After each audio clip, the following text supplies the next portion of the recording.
moving forward, now you've understood the words, the underlying keywords within your assignment. You've understood what sovereignty is. Now we have to tackle the problems of sovereignty in African states. As I follow through to my notes, to begin with, a sovereign state is one that is attributed to supreme power within its confines, in which it is its territory, and with regard to its people. Intrusion in such a state's domestic affairs is contravention to international law and the state's sovereignty. Problems with sovereignty in African states emerge from as early as the 19th century. So here's what I did. After breaking down essentially what sovereignty is, I had to tackle the problems of sovereignty in African states. And the first thing that I ever took up time to actually engage on was colonialism. And colonialism in this period, the concept of sovereignty was one which Western international lawyers argued to be a criterion for civilization. Now, it is important also to understand that when you have to tackle such assignment questions, you actually have to go deep dive into research. It is essential, most important thing to do. And however, sovereignty as a requirement was one which ignored cultural sensitivities. This reality deprived societies that were predominantly regarded as not having the imagery of the West. It is to this conception that African nations were considered as lacking sovereignty and as such were denied of sovereign rights or sovereign status. This notion led to the alienation of African nations in the formative stages of the law of nations, yet were nonetheless bound by its provisions. So essentially, to understand this in a context that I could put in easier terms, is that Africans were not included in the drafting of international law, yet they are bound by it, in simple terms. So now colonialism, it is during this time that African nations faced the scourge of exploitation conducted by trading companies, which at the time were regarded as having sovereign rights, according to Steinberger, 1987.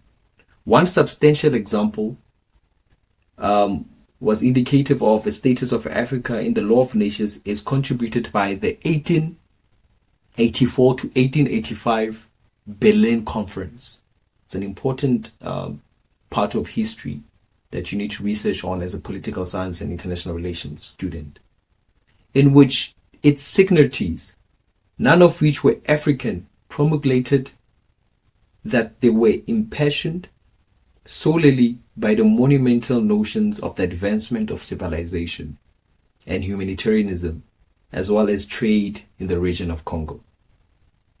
So now what I've done here is that I've alluded that this context is not provided to show the historical foundations of sovereignty in the case in point of African states, but it is to provide the notion that African states face problems of sovereignty today because of the marginalization endured during the inception of international law, which I had mentioned earlier. African states were not part of the drafting of international law, more especially during the 1884 to 1885 Berlin Conference, and are yet bound by it. So that shows an important aspect of understanding why some of the problems might arise from African countries in particular. So now we also look at the important part. I looked at colonization. Now I look at the decolonization and the new international economic dispensation, or disposition rather. Decolonization in the history of Africa marks an advent which came as a result of nationalist struggles, which led to the accession of sovereignty.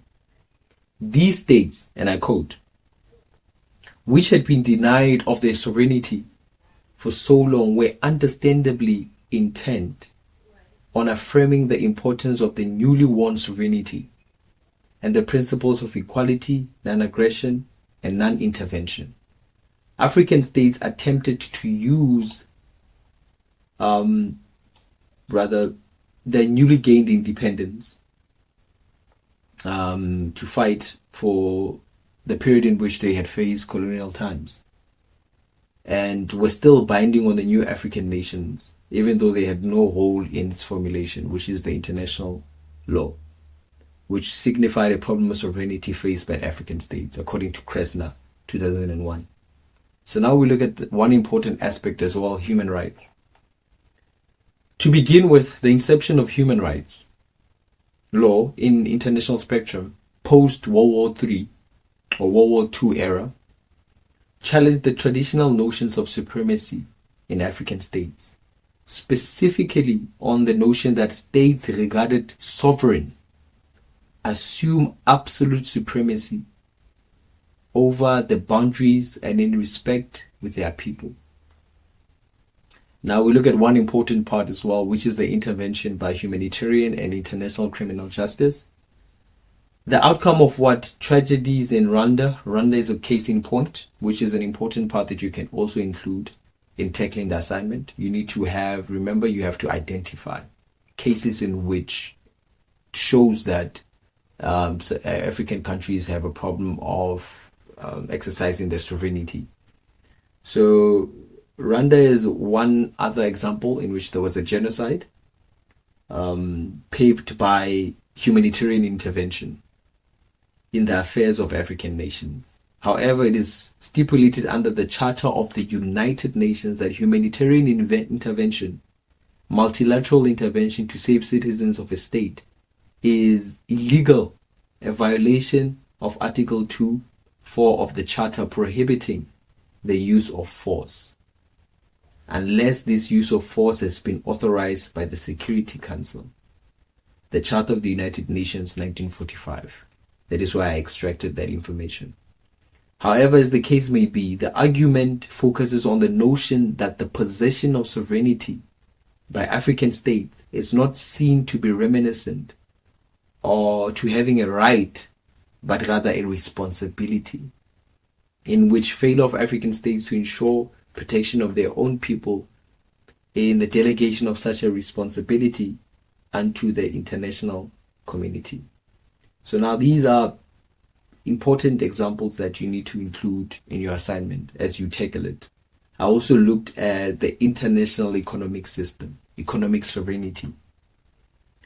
According to Kwanashi in 1998, who defined globalism or globalization as a process allowing for relations between sovereign nations through trade and flow of capital.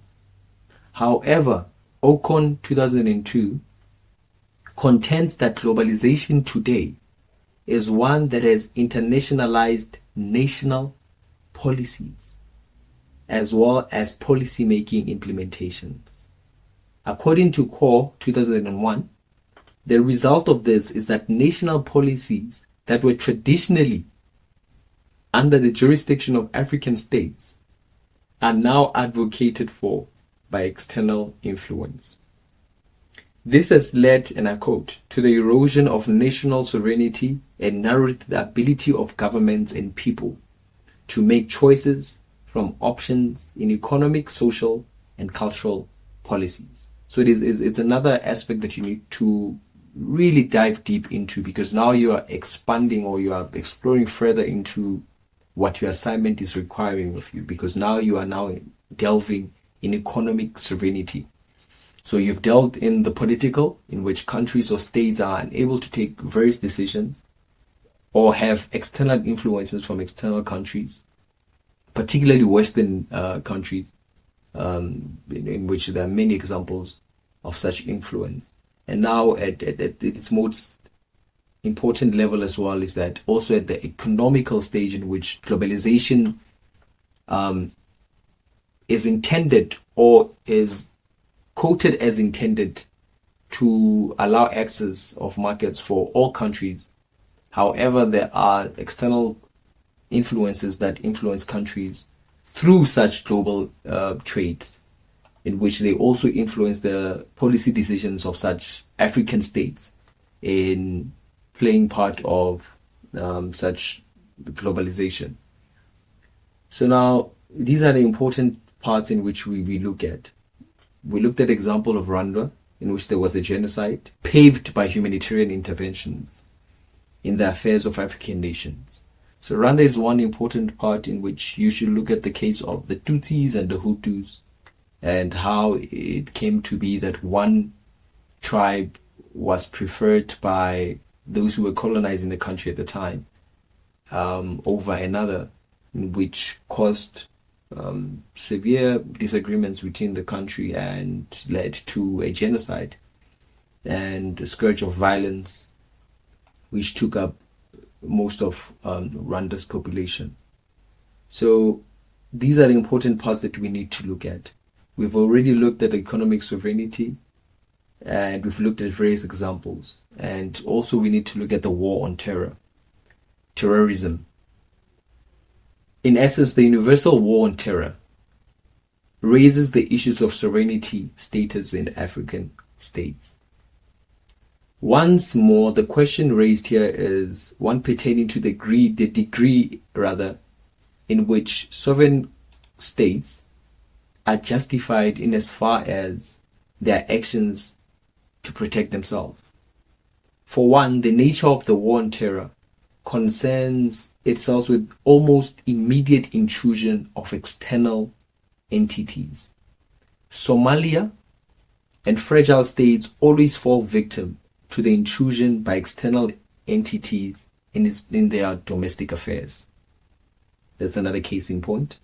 Kressner 2001 holds the view that while certain states may be nominally, legally sovereign, they are not capable of performing the duties of sovereignty because, for example, of a breakdown in their system of government. As they are not properly sovereign, any action taken against them is therefore not an infringement of sovereignty or a violation of international law. However, the conceptual aim here is on challenging the traditional principles that sovereign nations are assumed as equal, and as such, they should be viewed distinctively based on the structures of the internal governance. Although the reality here is that domestic or democratic nations are viewed as more sovereign in comparison to fragile or non-democratic states, this argument is widely open to debate, even though it forms no basis in the law of nations or international law.